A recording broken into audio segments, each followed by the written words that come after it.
बिमल काफी मशक्कत करनी पड़ी। स्थानीय लोग कुछ मौजूद है, अगर बातचीत हो पा रही है तो जरा उनसे पूछिए कि किस तरह की परेशानी हुई। बड़ा सवाल तो यह है कि कोई रेस्क्यू नहीं हुआ। एक आप समझिए कि सिस्टम में मौत से जूझ रहा एक युवक लगातार यहां पर आप देख रहे हैं मदद की गुहार लगा रहा था। कुछ वहां पर स्थानीय लोग दिखाई दे रहे हैं। बिमल, बात करने की कोशिश कीजिए। जी बिल्कुल, हम कुछ लोग हैं यहाँ पर, हम इनसे बात करने की कोशिश करते हैं। आप इसी इलाके के हैं? इसी इलाके जी। ये जो हादसा हुआ, ये घटना हुई, इसको लेकर क्या कहेंगे कि सिस्टम की पूरी लापरवाही है? लापरवाही पूरी, बहुत बुरी, अच्छा नहीं हुआ है। पिताजी यहाँ खड़ा है, बच्चा डूब रहा है, बहुत गलत हुआ है। एक पिता की आंखों के सामने उसका बच्चा लगातार मदद के लिए बहुत गलत हुआ सर। पुकारता रहा, पिता लगातार मदद के लिए पुकारता है, लेकिन किसी ने मदद नहीं की। हमारे मौनी भाई हैं, इसने करके बचाया था जो भी है। इन्होंने कोशिश की जी, इन्होंने कोशिश की पर लेकिन इनको नहीं मिला, कोशिश कामयाब रही।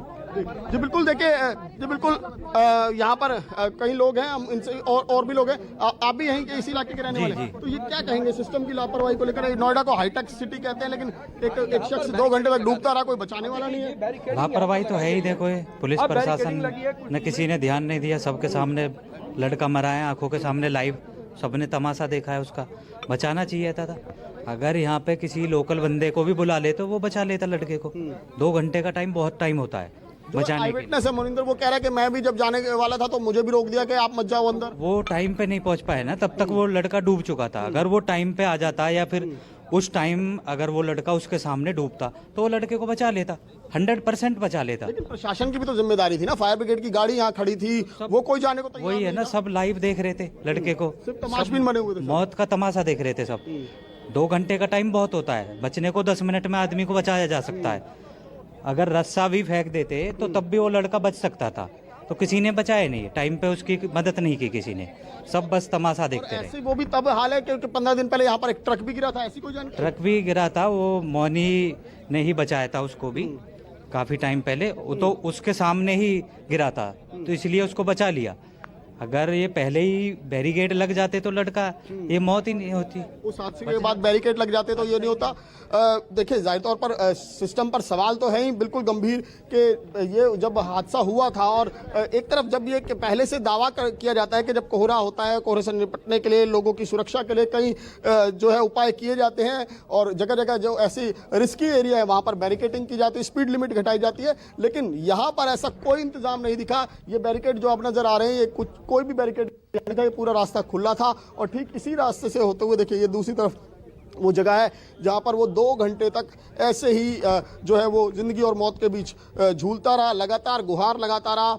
लगातार उसके पिता जो है वो जो जितने अधिकारी यहाँ पर मौजूद थे, जो कर्मी यहाँ पर मौजूद थे, फायर ब्रिगेड के हों या फिर SDRF की टीम हो, और सबसे हैरानी की बात यह है कि उनके पास तमाम इक्विपमेंट थे, उनके पास बोट थी, उनके पास लाइफ जैकेट्स थी, उनके पास लैडर्स था, क्रेन थी, उसके बावजूद कोई भी इस पानी में जाने को तैयार नहीं हुआ, उतरने को तैयार नहीं हुआ। और एक शख्स जो है उस पिता की बेबसी का अंदाजा कोई नहीं लगा सकता कि जो पिता अपने बेटे को अपने सामने, अपनी आंखों के सामने मरता हुआ देख रहा है, तिल तिल मरता हुआ देख रहा है और तमाम चीजें यहाँ पर मौजूद हैं जो उसके बेटे को बचा सकती हैं, लेकिन उसके बावजूद कोई भी बचाने के लिए आगे नहीं है। जो एक शख्स है जो यहाँ से गुजर रहा था, मोनिंदर, वो रात के 1:30 बजे पहुंचा, उसने जाने की हिम्मत की। और यही बात पूरे सिस्टम के मुंह पर तमाचा है कि जब एक आम आदमी, एक शख्स जो है वो जाकर पानी में उतरकर बचाने की कोशिश कर सकता है, तो जो सिस्टम है, जो जिन लोगों को पूरी ट्रेनिंग होती है, जिन लोगों के पास जिम्मेदारी है इस चीज की कि अगर कोई ऐसा हादसा होता तो वहां पर रेस्क्यू ऑपरेशन करे, वो लोग क्या कर रहे थे? वो कैसे ऐसे खामोशी से किसी को अपनी आंखों के सामने ऐसे डूबता हुआ देख सकते हैं, ऐसे आंखों के सामने मरता हुआ देख सकते हैं। जी बिल्कुल विमल, ये अपने आप में विडंबना और बड़ा सवाल उठता है कि पिता की तरफ से भी साफ तौर पर कहा जा रहा है कि प्रशासन की लापरवाही से उनके बेटे की मौत हो गई। अधिकारी मौजूद होते हैं, प्रशासन की टीम मौजूद होती है, स्टाफ मौजूद होते हैं, लेकिन ये पानी, और हम देख रहे हैं कि ऐसी भी गहराई नहीं है कि बचाया नहीं जा सकता था। 2 घंटे बहुत लंबा वक्त होता है। मौत से जूझ रहा था युवक, लेकिन कोई बचाने नहीं आया। मतलब ये समझ से ऊपर है। जानना ये चाहेंगे, जैसा कि यहाँ के लोग बता रहे हैं कि स्थानीय लोगों को भी बुला लिया जाता तो ऐसा तो लग रहा है कि मौत का तमाशा देखा जा रहा था।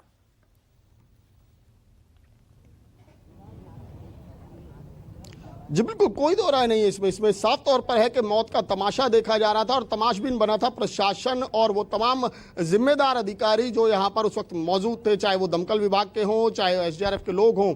उन सभी पर भी कार्रवाई होनी चाहिए, क्योंकि एक शख्स जो है वो 2 घंटे तक इसी जगह पर पानी में लगातार डूब रहा है, तिल तिल देख रहा है। उसके पिता बाहर सामने खड़े होकर अपने बेटे को लगातार देख रहे हैं, वहां से वो गुहार लगा रहा है, प्लीज मुझे बचा लो, इस तरह की आवाज लगा रहा है। उसके बावजूद जो यहाँ पर लोग थे उनका दिल नहीं पसीजा, उन्होंने कोई कोशिश नहीं की। बोट लेकर, ऐसी तस्वीरें भी सामने, ऐसी वीडियो भी सामने है कि वो बोट लेकर यहाँ पर बैठे हुए हैं, लेकिन नीचे उतरने की जहमत नहीं उठा रहे। अगर वो करते तो वो युवराज आज जिंदा होता। और सवाल इसी को लेकर खड़े हो रहे हैं। पुलिस ने महज एक्शन के नाम पर खाना पूर्ति कर दी। जो बिल्डर है उसके खिलाफ FIR दर्ज हो गई, एक जेई को सस्पेंड कर दिया गया। लेकिन क्या ये कार्रवाई काफी है? खाना पूर्ति है? विमल, जरा ये बताएं, जिस बिल्डर के खिलाफ मामला दर्ज किया गया है वो दोनों कौन कौन से बिल्डर हैं, और जानना ये चाहेंगे जो पूरा इलाका है कब से चल रहा है, क्योंकि एक सिस्टम होता है और खास तौर पर जहां पर निर्माणाधीन काम होता है बैरिकेटिंग लगाना सबसे पहली प्राथमिकता होती है।